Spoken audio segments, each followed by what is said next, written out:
It is the year 2047. The Board of Directors of Global Governance Inc. has enacted sweeping legislation to outlaw all forms of visual media on Landmass 17, formerly the United Kingdom. Telewall Mega C 9D, real-time live sims, and Interdrip 6.0 have all been banned. This decision has been made in response to the outbreak of civil unrest on the landmass. Violence erupted following the contentious result of this year's Celebrity Landmine Challenge Telewall Widecast, the result of which sent hordes of enraged sofa dwellers and do-badders onto the streets in ugly, inarticulate protest. This conflagration has become known as the Variety Riots. So, once again it falls upon radio to inform, educate and entertain a feral populace, a task to which we here at Global Broadcasting plc are more than ready to step up. Let us begin the re-education process. Let us soothe the savage beast as we go head to face.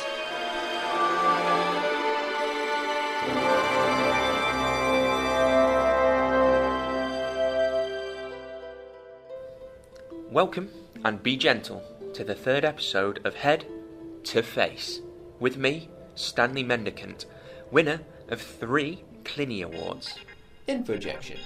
Stanley Mendicant's Clini Awards were rescinded following an investigation. Okay, I think we've heard enough of that one. Would you like me to digest this infojection, Mr. Mendicant? Yes, please.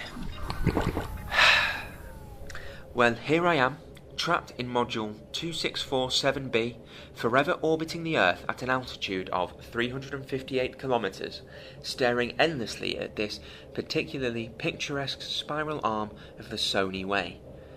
But today's episode should be a particular treat, as I have one of the galaxy's most beloved vagrants joining me in the module. Decontamination bay malfunction. Elucidate, please. The decontamination bay has exceeded its capacity. Well, it seems we have a problem. While we attend to it, let's learn more about our guest, shall we? Sweltering toss ribbons. What in the name of the almighty relentless crow beast is going on? Rory Flintish has found a sort of fame as John Jack Chinstrap, the beloved vagabond who can frequently be seen riding the waste vessels which traverse the Tesco system and scavenging on the garbage planets in the belt of Kenko. It has become a custom for travellers on seeing Flintish to discharge a non-lethal electromagnetic pulse in his direction, as a gesture of solidarity with his relentless quest to salvage from the detritus of our profligate culture some measure of personal comfort. And we're back. Apologies for the disruption to the feed, but apparently I was weeping softly for a moment. We're exposing ourselves to dangerous levels of contamination right now, but it's a pleasure to have Rory Flintish, aka John Jack Chinstrap, head to face. Hello, Stanley. I'm sure the allegations aren't true, by the way. Thank you, that's... You don't strike me as that sort. Sorry for busting your machine. I'm known as the Shower Slayer. Shower Slayer. Brilliant. You develop an outer crust like a rhino's hide out there. I'd compensate you for the damage, but the only money I carry these days is Venusian death squid pellets. That's quite alright. I don't carry hairy currency. Should I call you Rory or John Jack? Well, most people call me JJ, but you can call me Regicide Catheter Banquet. Okay, well... Only joking. Call me Rory. Right. You are renowned for your superior sense of humour. It's the only thing that keeps me going some nights, Stanley. When I'm sitting in an evac ditch, eating a rotten mealworm burger between 2 soiled medical sponges. Let's begin by... Actually, Stanley, before we get going, would it be okay if I emptied my bile sacks? Please go ahead, Rory. I'll need to strip off. By all means, Rory. Are you alright, Stanley? Yes, I'm... Oh, my almighty relentless bird lord. They're a bit sore today. Just let me drain them. Nearly done. Just have to squeeze this big one.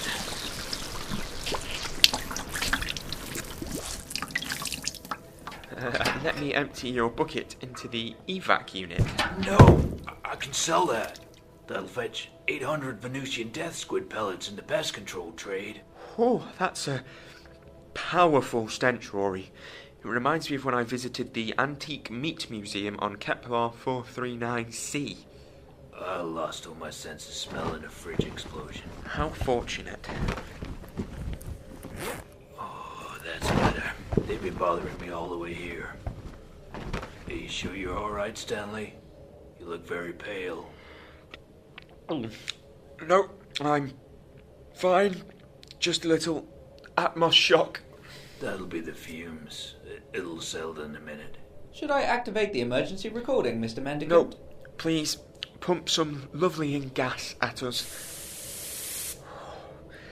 Rory, I'm either hallucinating from the lovely gas and the biofumes, or your beard just moved. Yep, there's plenty of life in there. Oh, look, I just found a chunk of manatee burger from last week. Now, let's get to the bottom of how you ended up living like this. You grew up in humble circumstances. Your father was a grit trawler on the coastal blemish of Quiverton. It was a rough life, but my father had a personality disorder which we chose to interpret as quiet dignity. You fled Quiverton, disguised as a Gila monster, and secured a coveted internship at Ebullient Capital. Through a mixture of nous and ruthless cunning, you climbed the pus-stained ladder to a position as Radak Slake's primary tennis racket. What was your relationship with Slake like in those days? Radak was always a total dick splash, but I was made of stronger stuff than the other soft-handed and moist-brained interns. I grew up in an environment where a man without gravel embedded in his face was considered more useless than a panic-stricken pony, where Calvin Three Teeth Rinser was voted Quiverton's fanciest man 17 years in a row. You climbed to partner status at Ebullient Capital, but were forced out of the company following allegations that you'd formed an inappropriate attachment to a decorative bungo plant situated in the lobby. You were accused of expressing this attachment bodily multiple times per day. The headlines must have been heart-stretching. Top exec's fleshy morning rub-up, filthy Flintish fauna fondle, planty sniffer, and naughty culturist caught green-fingered. Radak was always very skillful at guiding people's ugly thrustings into the open air. In the glare of adverse publicity, you went off-planet and formed one of the earliest colonies, Glodaloda. With its lush vegetation and relaxed attitude to vampirism, Glodaloda proved very popular. But something went wrong, didn't it? We were hit by an anomaly. We called it the flesh mesh. One day we all went limp and started sticking together until we formed a giant flesh cardigan across the surface of the colony. People started to leave once we'd unpicked each other. It took 3 months to unknot poor Lucinda from Jamal. Radak Slake's megacolony, Lorenzia, formed shortly before the anomaly occurred. You've got on record that you believe Mr. Slake was responsible for engineering the anomaly. I believe Radak used some proprietary technology Ebullient owns to cause gravitational catalepsy. Infojection. There have been 2 other documented cases of gravitational catalepsy.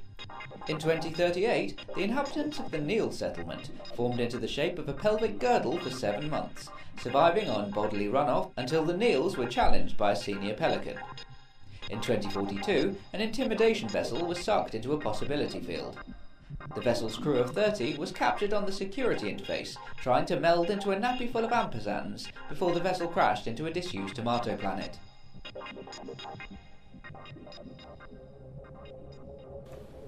Glodaloda was repossessed and turned into an overspill colony for Lorenzia's defectives.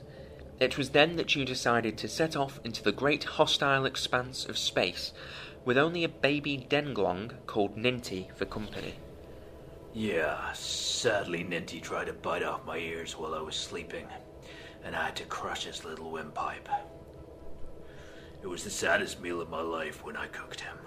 What passes for an average day for you now? Well, I'm woken by the sound of binge leeches regurgitating. Then I'm momentarily blinded by the Goddard of Spall as it crests. After an hour of seeing nothing but flashing red dots, I get out of my ditch and have a rummage through what the binge leeches have thrown up. Sometimes I get a whole celeriac, which keeps me going until I get to the garbage planets. What's the best thing you've found on a garbage planet? I once found some magical spaghetti. As soon as I'd eaten it, I felt like I'd connected to something profound. A great sense of well-being filled me, and my essence poured into the cosmos. I've only been able to recreate a tiny bit of that experience by sticking my head into a runoff trough until I can't breathe. Well, Rory, it's time for a big surprise.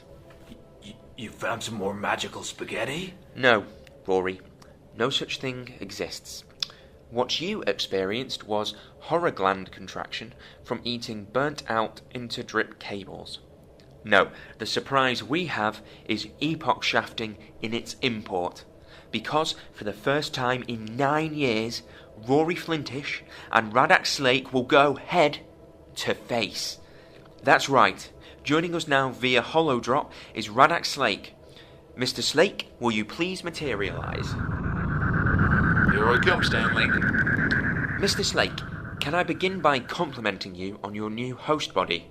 That panther look really suits you. Thanks, Stanley. I feel predator.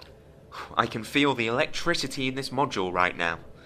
Hey there, Rory. The last time we occupied the same space, you were being escorted out of the building, swearing vengeance. Rory, something just fell out of your beard. Must have been disturbed by the sudden temperature increase when my cheeks flushed with rage. What was it? Probably a flamingo vole. They love to burrow down. Aren't they renowned for their clumsiness on land? Oh, those long bandy legs of theirs are next to useless. My vials! Module compromised. Beginning lockdown protocols. Prepare for dousing. Oh, rampaging toss ribbons! The conclusion of Head to Face will commence momentarily. Well, my big reunion didn't go quite as I'd anticipated. We lost Mr. Slake's holodrop signal when the decontamination lockdown initiated. The module was filled with a noxious fug when the ploxic gel made contact with Rory's hideous skin. The runoff seeped into the module's interface and we were sent hurtling towards a disused tomato planet. We were sucked into a possibility field. Rory, the various creatures evicted from his beard and I, began to meld into the shape of a yawning sinus sprite. Then we crashed. Luckily, the pulpy consistency of the planet's surface softened our landing. We spent a quantum week making tomato sauce, which we drizzled onto some magical spaghetti we found. Rory and I grew very close during that quantum week. I hope he'll return one day and go head to face. Keep slurping that spaghetti, Rory, you magical parasite. Head to Face is a production of the almighty relentless crow beast. All praise him and his many doings.